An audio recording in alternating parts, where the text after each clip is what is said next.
Hey everyone, welcome back to another quick tutorial. Today, we're diving into something super useful for your Webflow projects. How to add bullet points in 2025. Whether you're building a list of features, steps in a process, or just organizing content, bullet points can make your designs look clean and professional. If you're new to Webflow, don't worry, I'll walk you through this step by step. Let's jump right in. First things first, make sure you're logged into your Webflow account.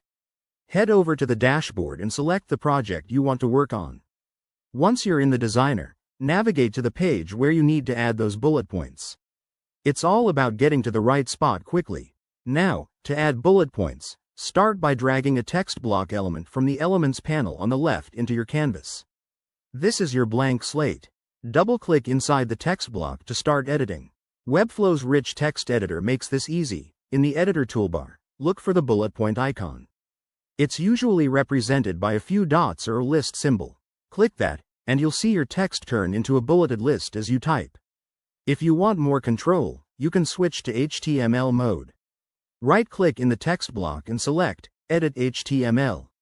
Here, you can use the less than ul greater than tag for an unordered list and less than li greater than tags for each bullet point.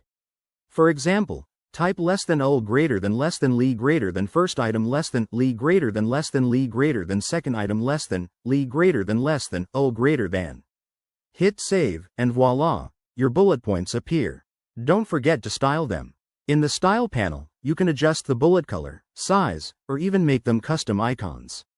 This is where Webflow shines, letting you tweak everything to match your site's aesthetic. And there you have it.